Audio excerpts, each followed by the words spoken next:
Bapak Ibu, distinguished speakers, I think we have more questions in the Q&A box.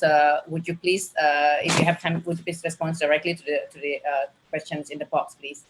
Thank you. Bapak Ibu, saya akan langsung masuk ke pembicara terakhir kita hari ini adalah Profesor Putu Astawa. Beliau adalah dosen aktif di Master in Tourism Business Matrapat Politeknik Negeri Bali yang banyak sekali memberikan ide-ide yang bisa kita aplikasikan, dan sekarang kita akan bersama-sama dengarkan paparan dari beliau. Silakan Prof. Putu Astawa. Ya, terima kasih Mbak Erika. Om Swastiastu. Assalamualaikum warahmatullahi wabarakatuh. Salam sejahtera bagi kita semua. Yang terhormat Bapak Direktur Negeri Bali, Pak Wagub, Ambasador New Zealand, dan para speaker. Mohon izin untuk saya berbagi ya. Dari apa yang disampaikan para speaker tadi, saya mengambil dalam perspektif yang berbeda. Berbedanya dalam artian bahwa saya akan melakukan penjelasan terhadap permasalahan di internal di dalam suatu perusahaan, ya, dan sekaligus akan menjawab ya beberapa pertanyaannya Pak Lepi tadi. Ya, mohon izin untuk saya share screen dulu.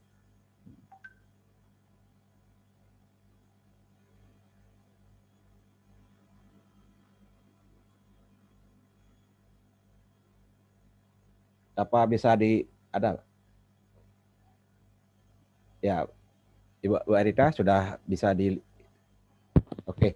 Jadi ya Bapak dan Ibu yang para webinar yang saya hormatin, jadi izinkan saya dalam perspektif untuk melihat dalam segi perilaku, ya, perilaku daripada pemilik di dalam mensukseskan daripada tourism entrepreneurship, terutama bertumpu pada sustainable itu sendiri. Ya, sebelum membahas sendiri, tentu kita akan melihat dulu dasarnya apa. Dasarnya itu adalah dari segi pembangunan yang berkelanjutan.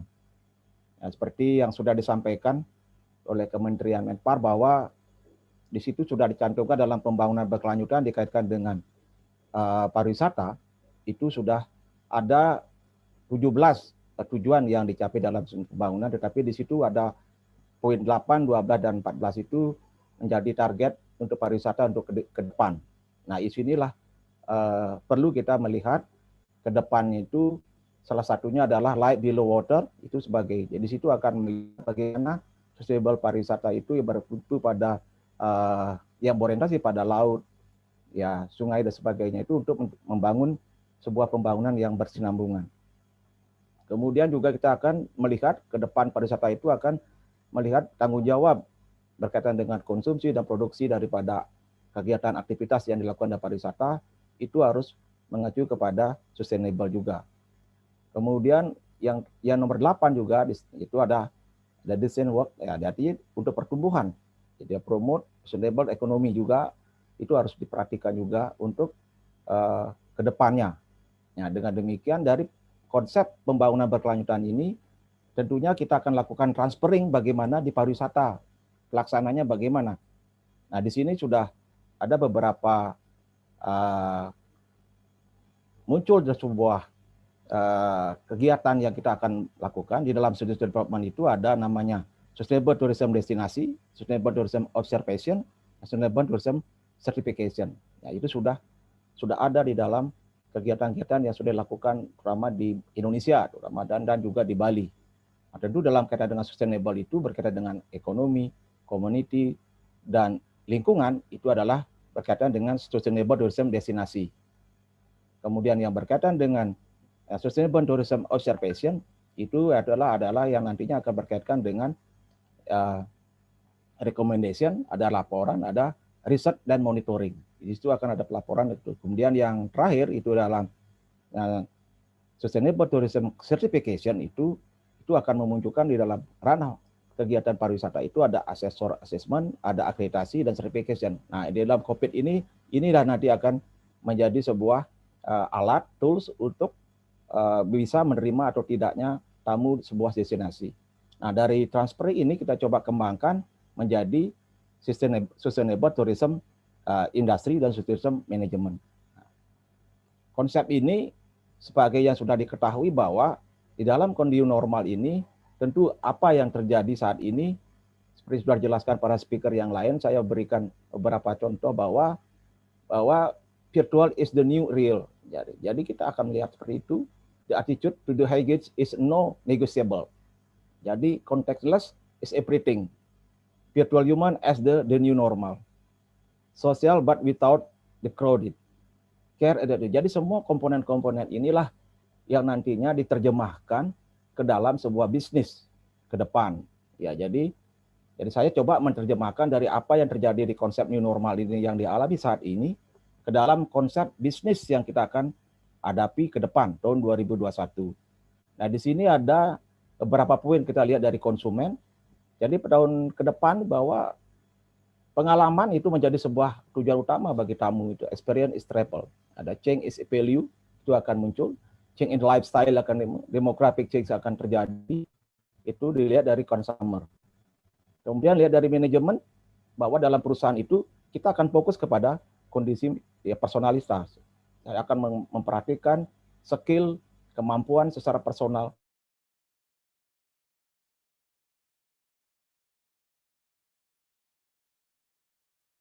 Gesit di dalam menangani dalam situasi permasalahan yang ada itu ke depan, dan itu memunculkan beberapa komponen di dalam kaitan dengan penentuan harga dan apa di dalam sebuah paket-paket bisnis, paket-paket produk yang ada.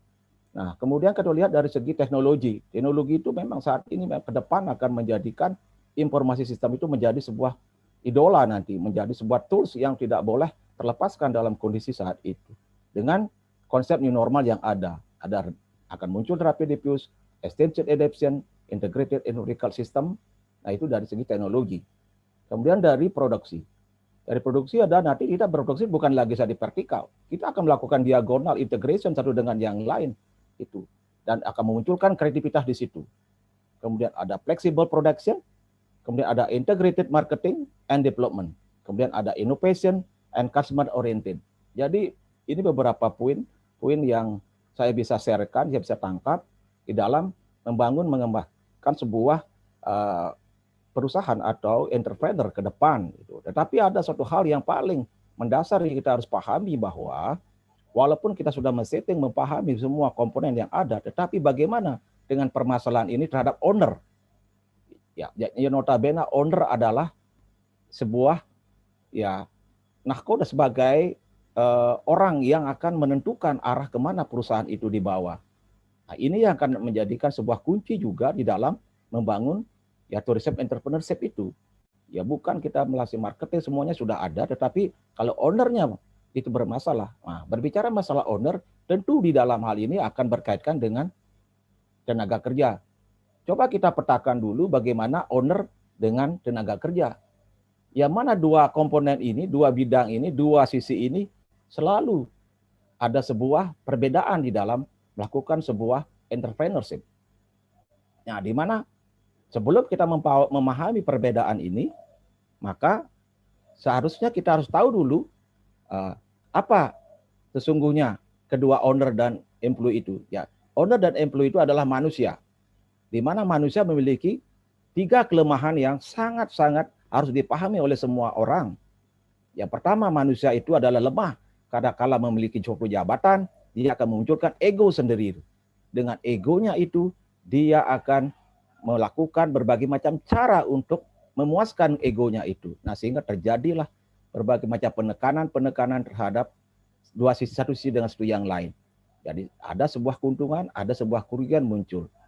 Kemudian manusia itu dalam hal ini bahwa manusia ya terkait suatu permasalahan di dalam sebuah industri, di dalam kehidupan, maka dia akan mencoba menghindar terhadap permasalahan itu, mencari kambing hitam, mencari suatu solusi bagaimana cara membuat kebenaran terhadap itu. Walaupun itu salah, di situ akan melakukan argumentasi di dalam, maka memunculkan permasalahan baru lagi. Kemudian kelemahan yang terakhir itu manusia itu adalah tidak mampu memprediksi kondisi yang akan datang. Kita dihadapkan ketidakpastian. Jadi kita menghadapi ketidakpastian. Dalam ketidakpastian berarti ada risiko. Maka kalau ini tidak dimanage dengan baik, akan memunculkan namanya konflik agensi. Kedua pihak kan konflik. Sehingga bagaimana caranya mengatasi ini? Tahun 2021 biar tidak terjadi. Tahun ini juga sudah terjadi konflik antara owner dengan employee di negara kita. Maka Yang perlu dipahami bahwa dampak daripada konflik nanti itu terhadap kinerja suatu entrepreneurship nanti ke depan adalah munculnya biaya-biaya yang tidak diduga di dalam menjalankan sebuah bisnis. Yang pertama adalah monitoring cost. Jadi owner akan menyuruh orang memonitor agent, dalam artian karyawan, untuk memantau pekerjaannya dia. Baik dengan auditor, dengan apapun. Nah itu biaya juga muncul. Sesungguhnya kalau itu berjalan dengan mulus, kedua belah pihak tidak mungkin perlu itu.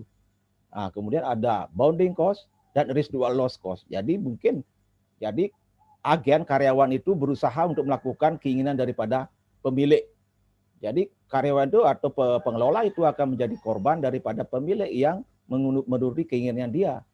Ya, kemudian muncullah biaya-biaya yang tidak akan dia tidak akan terduga di situ. Maka memunculkan biaya itu akan menimbulkan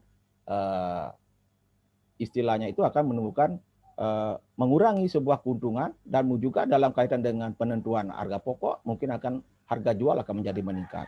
Kemudian ada residual loss.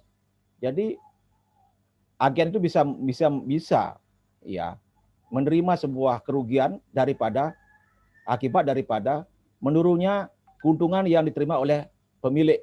Nah, dengan demikian dia akan melakukan berbagai macam keputusan-keputusan yang tidak sejalan dengan apa yang dilakukan oleh karyawan sendiri atau oleh pengelola itu sendiri. Nah, caranya apa? Bagaimana? Jadi ini ada beberapa perilaku yang harus dirubah tahun 2021 itu untuk mengatasi konflik itu ya adalah harus satu visi. Jadi antara pemilik dengan pengelola satu visi. Ya, jadi there is a vision alignment between the principal and the agent. Itu yang pertama. Yang kedua harus ada transparansi, ada pencatatan yang jelas melalui keuangan atau transparansi pada saat dengan kondisi yang paling real bisa diakses oleh orang-orang beberapa partai atau orang-orang tertentu terkait dengan itu.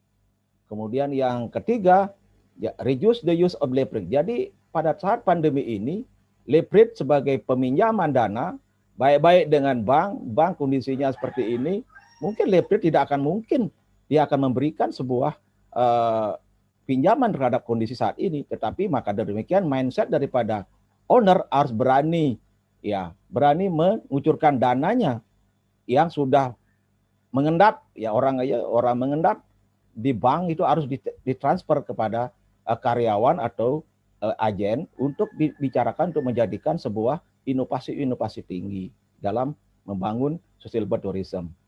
Kemudian menciptakan buatlah kontrak. Ya, kontrak itu di dalam kedua kesepakatan itu dibuat kontrak secara ekonomi, secara sosial, kultural dan lingkungan bermanfaat semuanya. Dari ekonomi dari segi gaji, sosial, hubungan interaksi, emosi bagus, budaya orang Bali ya bekerja di Bali jangan sampai ya merusak budayanya itu sendiri, ya menganggap orang Bali itu tidak bisa kerja karena banyak libur, banyak apalah semuanya. Tapi kita harus buat kontrak bahwa ada fakta yang menarik sesuai dengan cultural ini, itu bahwa ada sebuah hotel berbintang 5 di Bali menggunakan pendekatan budaya di dalam membangun perusahaannya itu, hotelnya itu, dia berjalan sampai karyawan puluhan tahun bekerja di situ. Karena apa? Karena dia menghormati cultural dia. Ya dia memberikan keleluasaan dengan konteks jangan sampai ada tamu yang komplain. Nah, itulah membangun lingkungan yang harmoni satu dengan yang lain. Jadi di akhir kata saya hanya memberikan sebuah statement bahwa yang terpenting adalah kolaborasi antara pemilik dan employee secara harmonis sehingga menjadi kunci sukses di dalam menghadapi ketidakpastian di tahun 2021. Ya, perubahan mindset sangat diperlukan oleh pemilik dan tenaga kerja untuk ya membangun kreativitas produk yang inovasi. Ya, terima kasih. Segituan juga Mbak Erika. Baik, terima kasih banyak Prof. Putu Astawa. Gambarannya jelas sekali mengenai new tourism dan sebetulnya saya punya banyak pertanyaan, tetapi jangan di sini, nanti di kelas saya tanya banyak Prof. Baik, Prof tadi menjelaskan mengenai Sustainable Development Growth by UNWTO dan juga tadi menekankan points, ada 3 points SDG 8, 12 dan 14 yang mengenai decent work and economic growth, kemudian responsible consumption and production dan juga life below water. Dan banyak sekali yang sebetulnya bisa dikembangkan dari SDG tadi, dan saya rasa kita masih bisa mendiskusikan hal ini untuk di webinar berikutnya, Pak. Saya yakin nanti masih bisa didiskusikan kembali.